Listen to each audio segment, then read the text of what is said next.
द्वादशी में इतना पा लिया कि भूखे ही नहीं लगे अगले दिन। ऐसा व्रत नहीं। व्रत को सौभाग्य मान करके धारण करो, वो सौभाग्य है मेरा। कई बार कई लोग व्रत रखते हैं तो व्रत के समय कोई और अगर अन्न पा रहा हो तो उससे दूर उठ के बैठ जाते हैं। क्यों? इसकी थाली देख के हमारा मन नहीं करावे।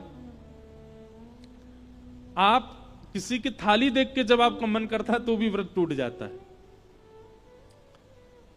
एकादशी के प्रति ऐसी भावना होनी चाहिए कि वो आपका सौभाग्य है। आप उसको राजी राजी खुशी होकर के उत्सव मना करके एकादशी करते हैं। आज हमारे ठाकुर जी के लिए हमने व्रत रखा है। एकादशी के दिन अन्न में पाप का निवास होता है, इसलिए अन्न सेवन नहीं करना चाहिए। और चावल तो पूर्ण अन्न होता है, इसलिए चावल तो बिल्कुल ही नहीं खाने चाहिए। वृद्ध लोग, बालक और बीमारों को छूट है, लेकिन वह भी केवल रोटी पाएं, चावल नहीं पाएं। दूसरी बात, एकादशी यदि आप रखते हैं और एकादशी के दिन कोई धाम का प्रसाद लेकर के आपके घर आ जाता है, तो प्रसाद के प्रति यह भावना मत रखो आज तो एकादशी हम कल पाएंगे। नहीं, आपकी एकादशी प्रसाद से ऊंची नहीं है। अगर कोई प्रसाद लेकर के आया और प्रसाद में अन्न है, कोई धाम का प्रसाद लेकर के आया, आसपास के मंदिर का भी अगर आया है तो उसको भी प्रणाम कर लो। पर धाम का यदि प्रसाद आया है तो धाम के प्रसाद गुरु साक्षात गोविंद आए हैं आपके घर, उनको आपको तुरंत स्वीकार करना चाहिए। अब लोग इसमें कहते हैं उसमें भी तो अन्न है। देखो, प्रसाद वस्तु नहीं है, प्रसाद अन्न नहीं है, प्रसाद प्रसाद है। दोष अन्न में होता है, प्रसाद में नहीं। अब लोग आगे इसमें अब और भी भावना कर सकते हैं, हम अपने घर के ठाकुर जी का भोग लगा देंगे तो वो भी तो प्रसाद बन गया, तो पा ही सकते हैं हम उसको। पर कहीं ना कहीं आप उसको अपनी ऊर्जा के लिए पा रहे हो ना, आप उसको पूर्ण रूपेण प्रसाद समझ करके तो नहीं पा रहे। आप घर में भी जो भोजन करते हैं वो ऊर्जा के लिए करते हैं, और ऊर्जा के लिए किया गया भोजन होगा, वो प्रसाद नहीं है। हाँ, आपने ठाकुर जी को निवेदित करके पाया है। घर के ठाकुर जी को प्रसाद, यदि वैसे तो एकादशी पर भी ठाकुर जी को तो अच्छे पकवान ही पवाने चाहिए, राधे राधे, पर उसका भी आप दिन का ले सकते वीडियो अच्छे लगे तो लाइक, ऊर्जा संचार के लिए, अपने देह के स्वास्थ्य के लिए और जो भी क्रियाओं के लिए जो आप पा रहे हो, उसमें आपको व्रत ही रखना चाहिए। एकादशी व्रत भगवत प्राप्ति का एक बहुत श्रेष्ठ साधन है, उसको करना चाहिए। तत्पश्चात अब आगे रास पंचाध्याय प्रारंभ हो रहा है। सब लोग बिल्कुल अब सावधानी से बैठो। श्रीमद् भागवत का प्राण धन श्री रास, जो अभी निकल करके गई शरद पूर्णिमा, वही प्रसंग है, पर हम ज्यादा विस्तार ना करके उसको भी सूक्ष्म में ही कहेंगे। भगवान पिता रात्रि शरदोत्फुल्ल मल्लिका विक्षरन्तुं मनश्चक्रे योगमायामुपाश्रिता।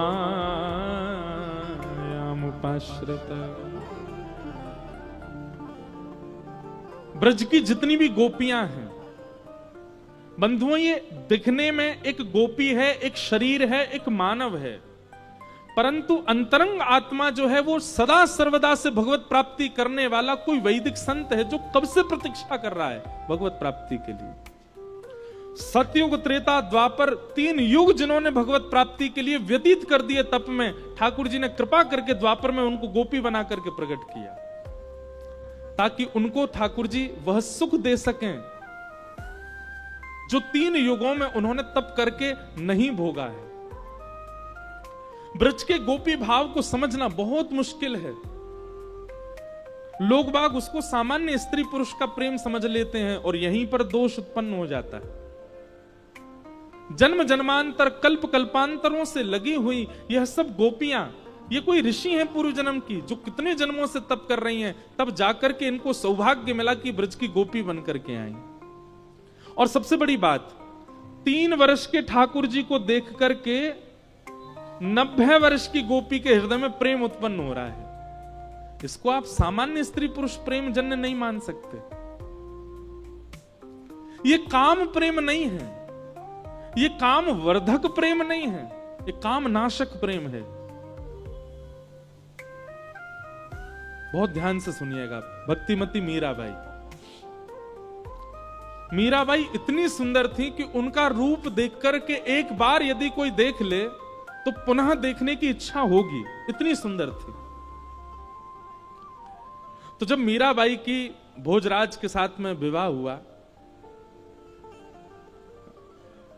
और जब मेवाड़ गई, तो मेवाड़ में मीराबाई जिस राजमहल में रहती थी, उस राजमहल में जिस तरफ मीराबाई का कक्ष था, वहां खिड़की के नीचे हजारों संतों की भीड़ लगी रहती थी और सब एक टक देखते रहते थे खिड़की की ओर। मीराबाई तो राजघराने की कन्या है, वो दर्शन देने की भावना से नहीं जाती थी, दर्शन करने की भावना से जाती, पर मर्यादा है इसलिए बाहर नहीं जाती थी, तो खिड़की खोल करके ऊपर से प्रणाम करती थी। और सब संत मीराबाई को देख करके नेत्रों से अश्रु बहाने लगते थे। तब कुंवर भोज जिनसे मीराबाई का विवाह हुआ, उनके मन में भाव आया कि मैं संतों से पूछूं ये इनकी स्थिति ऐसी कैसे होती है। तो वे गए और संतों से जाकर के पूछने लगे कि आप मीरा को क्यों देखते हो और मीरा को देखने से आप सबको क्या मिलता है। तब संतों ने प्रत्युत्तर देकर के कहा कि 5-5, 10-10 वर्ष तक भजन करने के बाद भी ठाकुर जी इतने प्रिय नहीं लगे जितनी प्रिय मीराबाई को एक बार देखने से लगने लगे। एक बार मीराबाई को देखने के बाद ठाकुर जी इतने प्रिय लग गए जितने प्रिय 10 वर्ष के भजन में भी नहीं लगे। इसलिए मीराबाई को देखते हैं। तो मीराबाई का स्वरूप सुंदर था, पर उनकी सुंदरता काम प्रकट नहीं करती थी, बल्कि दोष नाश करके भगवत प्रीति प्रकट करती थी। ऐसी सुंदर थी। और वास्तविक में सुंदरता वही है। एक बात हमें बताइए, किसी वस्तु विशेष को देख करके आपके मन में पाप प्रकट हो, वह वस्तु कितनी भी अच्छी हो, वह शुद्ध नहीं है। जिस वस्तु, व्यक्ति या फिर स्थान को देख करके आपके चित्त में पुण्य प्रकट हो, ठाकुर जी प्रकट हो, वो सुंदर है, वो श्रेष्ठ है। वो सौंदर्य कैसा, वो रूप कैसा, वो यौवन कैसा जिससे काम प्रकट हो। रूप तो वो जानो, सौंदर्य तो वो जानो, आकृति तो वो जानो जिसे देखने से वो ना दिखे ठाकुर जी दिखे, वो ना दिख करके ठाकुर जी के प्रति प्रेम बढ़े।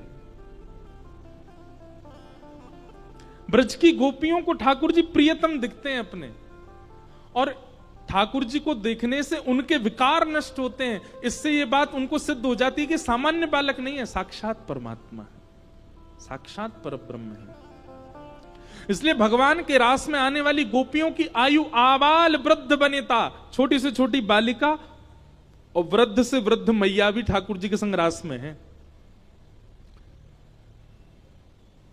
वृंदावन के गौड़िया वैष्णव संप्रदाय के एक ग्रंथ में कहीं वर्णन है, 3.25 करोड़ गोपियां थीं रास में। कितनी? 3.25 करोड़। और ठाकुर जी ने जब रास किया तब ठाकुर जी कितने वर्ष के हैं? 7.5 वर्ष के। कितने वर्ष के? अभी 7.5 वर्ष का कोई बालक यहां बैठा हो, उसको एक बार देखो और इमेजिन करो ठाकुर जी इतने बड़े थे जब रास किया था। 7.5 वर्ष का बालक अपना पेंट नहीं संभाल पाता, ऐसे पकड़े घूमता रहता है। उसको इतना सहूर नहीं होता कि मुझे भोजन करके हाथ धोने, मां बताती है जा हाथ धो किया। इतनी छोटी अवस्था है ठाकुर जी की जब रास विहार कर रहे हैं। और गोपियां, बोले कई गोपियां तो यशोदा मैया की भी जेठानी की उम्र की हैं, यशोदा मैया से भी बड़ी हैं, जो ठाकुर जी के संग रास में आई हैं। काम लीला नहीं है रास, ये काम विजय लीला है और काम नाशक लीला है। इसको समझने के लिए ब्रज की उपासना करनी पड़ेगी, रस की उपासना करनी पड़ेगी, रज की उपासना करनी पड़ेगी, तब जाकर के रास का दर्शन हो सकता है।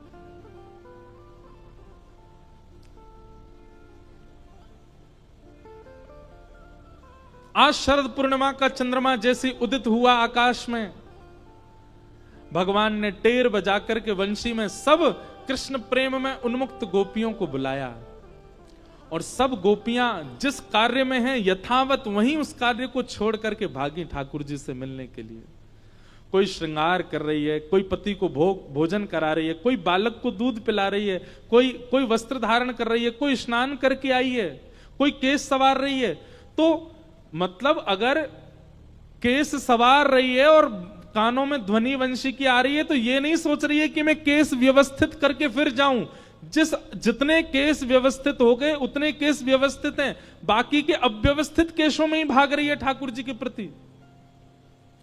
एक आंख में काजल लगाया, दूसरी में लगाया ही नहीं है, ठाकुर जी की वंशी धनी आ गई, इतने में ही भाग रही है ठाकुर जी के प्रति। कोई अपने बालक को भोजन करा रही है, लेकिन बीच अवस्था में ठाकुर जी पुकार रहे हैं, तो वो आधी अवस्था में ही बालक को दूध पिवा करके भाग रही है। एक बहुत सुंदर भाव है इस भाव के ऊपर।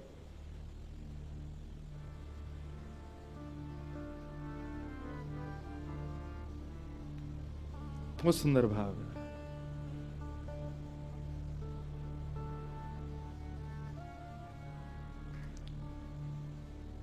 मुरली सुनत भई मती अति बौरी, मुरली सुनत भई मती अति बौरी। ब्रज भाषा के शब्द, बौरी मतलब अपने अपने कंट्रोल में नहीं है गोपियों की मति। ग्रह ग्रह ते कारज तज अपने, ग्रह ग्रह ते कारज तज अपने, निकस चली मगदारी, निकस चली मगदारी, मुरली सुनत भई अति बौरी, मुरली सुनत भई अति बौरी। नयन सिंदूर मंग अंजत है, नयन सिंदूर श्रवण बिजौरा साजे, श्रवण बिजौरा साजे, शीश तरोना माल गुही कच्छम, शीश मरोना माल गुही, झुमक नाक विराजे, झुमक नाक। गोपियों की स्थिति बताई है। कोई एक कान में कुंडल पहन करके दौड़ी है, किसी ने केवल एक आंख में काजल लगाया है, कोई सिंदूर सिर पर लगाने की जगह अन्यत्र कहीं लगा करके दौड़ पड़ी है। ऐसी अव्यवस्थित होकर के गोपियां सब वंशी धुन सुनकर के दौड़ रही हैं। इसका अभिप्राय क्या है? ठाकुर जी जा दिन चित्त में आ गए ना, उस दिन संभलना भूल जाओगे आप। जब तक संभलना आ गया, जब तक संभलने की स्थिति में हो, जब तक सजने की स्थिति में हो, संवरने की स्थिति में हो, समझो भी संसार के ही हो, ठाकुर जी जादना चित्त में आ गए, सब भूल जाओगे। कैसे बन के रहना चाहिए, कैसे सज के रहना चाहिए, कैसे संभल के रहना चाहिए, ये स्थितियां सब ठाकुर जी दूर कर देंगे।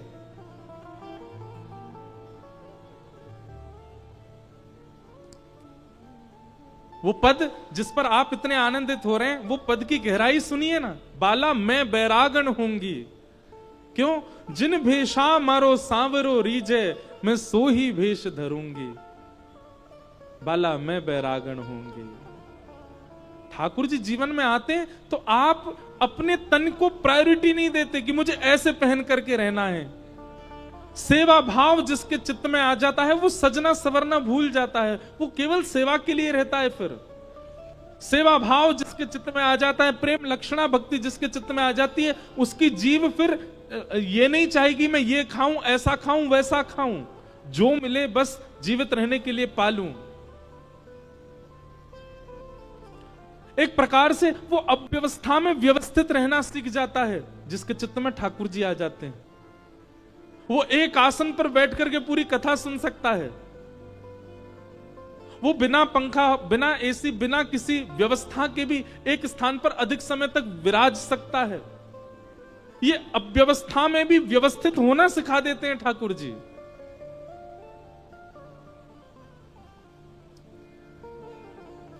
गोपियां सब दौड़ी और अव्यवस्थित स्थिति में जा रही हैं। ठाकुर जी जैसे ही नेत्र खोल करके देखते हैं तो सब गोपियां सामने खड़ी हैं। भगवान ने सब गोपियों के आने का कारण पूछा। तत्पश्चात भगवान ने 10 श्लोकों में बार बार गोपियों से कहा अपने घर वापस चली जाओ, पर गोपियां नहीं गईं। भगवान जब शांत हो गए तब गोपियों ने प्रत्युत्तर दिया कि नाथ, आप ही तो कहते हो सब छोड़ करके मेरी शरण में आ जाओ, और हम जब सब छोड़ करके आ गए तो हमसे कह रहे हो वापस चली जाओ। हमें व्यभिचारिणी मत समझिएगा नाथ। हमारा प्रेम ऐसा नहीं है कि हम आपको बाध्य करें कि हमसे मिलो, हमसे बात करो, हमें दिखो या हमें देखो। हमारा प्रेम ऐसा नहीं है। तत्सुखे सुखित्वम। एक बार हमें यह आश्वासन कर दो कि हमारा प्रेम स्वीकार कर लिया, उसके बाद भले ही हमें जीवन भर के लिए छोड़ के चले जाओ, हम जीवन में कभी आपके सामने नहीं आएंगे। हमारा प्रेम तो विश्वास पर टिकता है, मिलन पर नहीं, दर्शन पर नहीं। लेकिन हमारा प्रेम आपने स्वीकार कर लिया, यह वचन दे जाओ हमको बस। उसके बाद फिर मुड़ के कभी हमारी ओर मत देखना, हम जीवित रहेंगे फिर भी। गोपियों का प्रेम सामान्य नहीं है बंधु।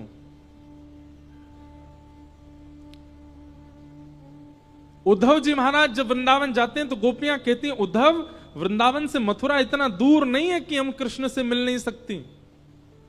दिन में 2 बार जाके मिलके आ सकती हैं, पर हमारा प्रेम हमको अनुमति नहीं देता। हमारा प्रेम ऐसा नहीं है कि हम जबरदस्ती जाएं और जाकर के नित्य उसका दर्शन करें।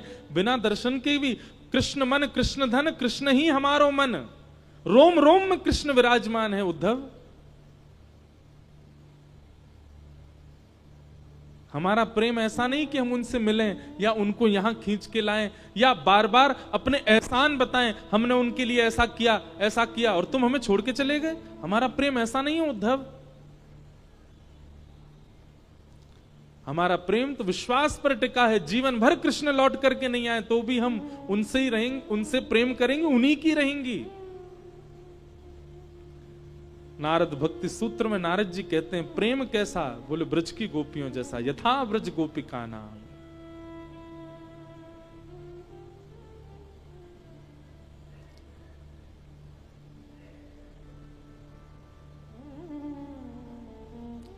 ठाकुर जी गोपियों की बात सुनते हैं और फिर गोपियों से कहते हैं, अरे मैं तो परीक्षा ले रहा था आप सबकी, आओ चलो हम रास करते हैं। और ठाकुर जी गोपियों के संग रास करने लगे। एक एक गोपी के पास जाकर के ठाकुर जी उसकी सुध लेने लगे, किसी के रूप का वर्णन करने लगे, किसी के चरण पकड़ने लगे, किसी के वस्त्र में ठाकुर जी स्वयं बैठने लगे, किसी को अपने हाथ से पवाने लगे। और इन सब क्रियाओं की वजह से गोपियों को मान हो गया कि हम अत्यंत सुंदरी हैं, इसलिए हमारे सौंदर्य पर ठाकुर जी मोहित हो गए।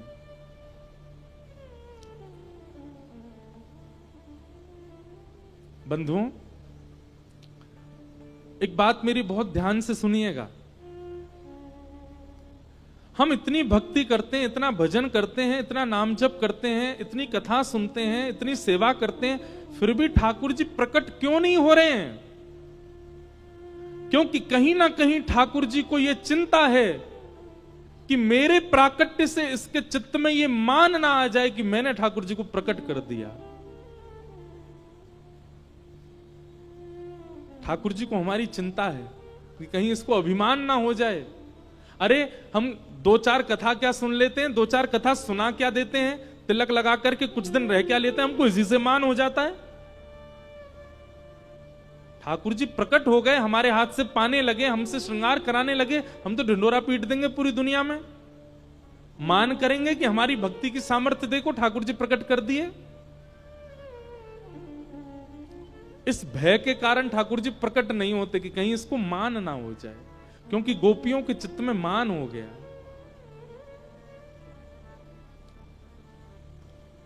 और जैसे ही मान हुआ, ठाकुर जी सर्वांगीण गोपियों के मध्य से अंतर ध्यान हो गए। और ठाकुर जी के अंतर ध्यान होते ही गोपियां विचलित हो गई। हे श्याम सुंदर, मधुसूदन, माधव, गोपीनाथ, गोवर्धन, कहां हो आप? अर्धरात्रि का समय, विहंगम जंगल, गोपियों को छोड़ करके ठाकुर जी चले गए। अबला नारियों की तरह सब गोपियां ढूंढ रही हैं कि श्याम सुंदर कहां है। प्यासे को एक घूंट पिला करके पानी दूर कर दिया जाए तो वो प्यासा तड़प करके मर जाएगा, वैसी स्थिति गोपियों की हो गई। तभी गोपियां यमुना तट पर गईं, किशोरी जी का दर्शन किया, चरणों में गिर गईं, बोले हे श्याम सुंदरा, हे किशोरी जी, कहां चले गए श्याम सुंदर? आप कृपा करो ना, ये श्याम सुंदर हमें बहुत हम कब से प्रतीक्षा कर रही हैं। सतयुग निकाल दिया, त्रेता निकाल दिया, संपूर्ण द्वापर भी निकलने को आया है, जैसे तैसे गोपी बनकर के आई हैं। आज इतने वर्षों, इतने युगों बाद मिले हैं और फिर अंतर ध्यान हो गए, छोड़ के चले गए। हम कब तक उनका प्रतीक्षा करें, कब तक तड़पती रहें? हे स्वामिनी जी, आप कृपा करो।